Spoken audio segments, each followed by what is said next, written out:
Jo també parlaré en català per dues raons, perquè estem a Barcelona i perquè em semblaria insultant en els nostres convidats pensar que no entendran un idioma romànic fàcil i que el parlen 10 milions de súbdits espanyols.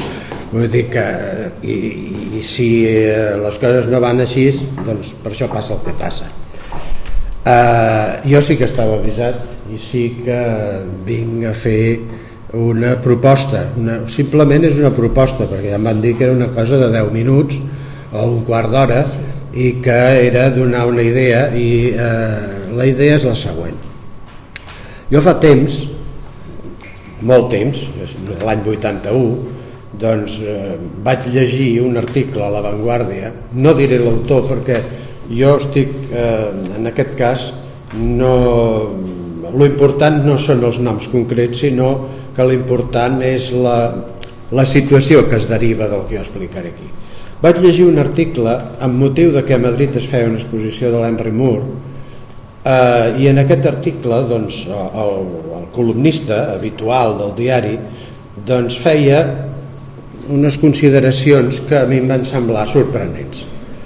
Deia, després d'una introducció doncs, que es congratulava de que es fes aquella exposició al Retiro, etc., deia: se me antoja, no obstante, que convendría no dejarse llevar por el efecto propagandístico, mantener la cabeza fría y tratar de centrar un poco esta figura.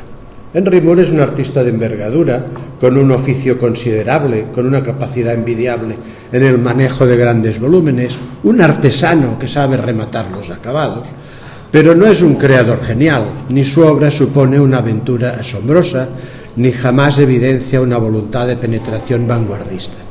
Creo que Moore no pasa de ser un brillante y aventajado continuador, lo que apuntó y dejaba ya planteado el Picasso escultor. Por otra parte, conviene saber que Moore es un producto bien lanzado por el British Art Council. Se percataron a tiempo de que era el artista británico que más talla internacional poseía, que era fácilmente exportable y que suponía una operación de prestigio cultural bien rentable. Bacon, en este sentido, está ya en buen camino. Un Moore siempre es elegante, bondadoso, decorativo, porque la verdad es que nunca se la jugó. La de Chillida, pongo por caso, es otra historia. Agresivo, agudo, vanguardista, abre camino y plantea problemas, porque Chillida siempre arriesga. Y además queda claro que en lo que a obra gráfica se refiere, la distancia que le lleva el vasco és abismal. La de Chillida sí que és una aventura apassionante. Bueno, jo, esclar, vaig llegir això i vaig dir, allò, avui em sembla que la Martínez Ruiz no és per aquí, però aprovechando que el Pisuerga passa per Valladolid, parlava del Moore i acabava dient que el bueno era Chillida. A què ve això? Va semblar curiós. Després, del mateix autor vaig llegir un article semblant, però que ara no l'he trobat i per tant no el puc citar, que feia la mateixa operació amb motiu d'una exposició de Paul Klee i deia: Paul Klee està molt bé, però com Miró no és, Miró és molt més important. Vaig dir, o sigui, va semblar curiós. I llavors, donat que ara és molt fàcil mirar per la hemeroteca de La Vanguardia, mirar les coses que han anat sortint, vaig fer una petita prospecció de les coses que havia dit d'art, doncs, aquest autor, no? En aquells anys, em vaig limitar l'any 80 i l'any 81. I, bueno, el resultat és curiós perquè, doncs, al gener del 80, que el Ministeri o el govern espanyol va fer d'una manera excepcional nominacions de catedràtic a dit, es va queixar de que ni Tàpies ni Chillida no haguessin sigut nomenats catedràtics.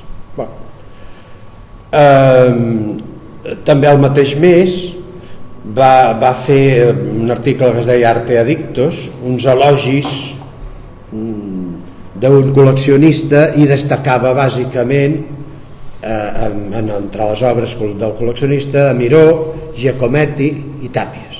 També sortia Picasso, perquè Picasso està fora de dubte.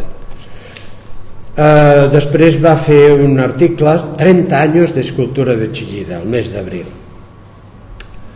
Més endavant va fer un article que es deia Negreros Intelectuales i deia que Vasarely tenia negres i que les obres li feien negres. Després parlava de la grandiosa retrospectiva de Tàpies i d'una interessante muestra de Guinovart en Madrid, en el mateix article. Una era grandiosa i l'altra era interessante.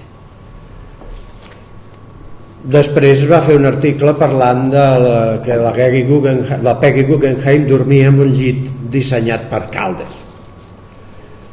I més endavant doncs, feia un article sobre les parets del taller de Giacometti. I l'any següent també hi havia un grapat d'articles, doncs, un explicant com va pintar Tàpies la portada d'un suplement del diari, un altre felicitant a Joan Miró per un aniversari, un altre, aquest que dic, del mur elegante i conservador, després un altre que parlava d'un vagabundo, la lechuza i l'electricista, i bueno, parlava d'un rodamón que vivia sota d'un Chillida, no sé si era el Chillida de Gijón o un altre, però explicava aquesta anècdota i acabava dient Chillida, el mejor escultor del mundo.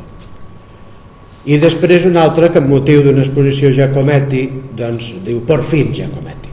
Bueno, què té que veure tot això? Bueno, tot això a mi se'm va acudir i és una hipòtesi de treball, o sigui, jo no estic dient res, però a mi això em suggereix que aquest senyor es dedicava a colar en la premsa opinions favorables d'un determinat grup d'artistes i opinions no desfavorables però sí condescendents d'altres artistes. Quina diferència hi havia entre uns i els altres?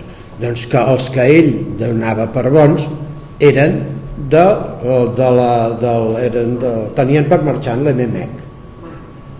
I aleshores, i els altres no, o sigui, Giacometti, Calder, Chillida, Tàpies, Miró, eren, com és ben sabut, de la cleda de l'Ememec, i en canvi, doncs, Mur o Guinovart o Vasarely o tal, doncs no ho eren.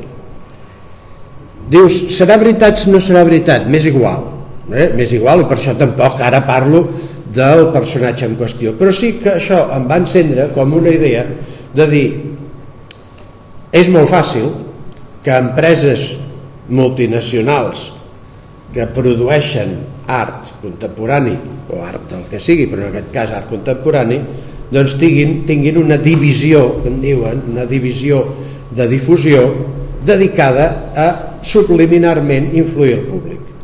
I en aquest cas, si no és així, ho sembla. I aleshores, amb unes jornades i amb un grup d'investigació com aquest, que es dedica doncs, a comerç de l'art i espoli, exposicions i tal, vaig pensar que seria un bon tema de reflexió, no precisament per improvisar-lo en aquesta taula, perquè aquestes coses s'han d'estudiar amb calma i s'han de veure arxius, si això és veritat, si aquest periodista doncs, estava en nòmina, doncs segurament doncs, en els arxius de la Casa Mec hi deu haver doncs, les factures o hi deu haver... Però és un aspecte de la història de l'art que no és estètic, que no és cultural en el sentit important de la paraula, però que és bàsic perquè és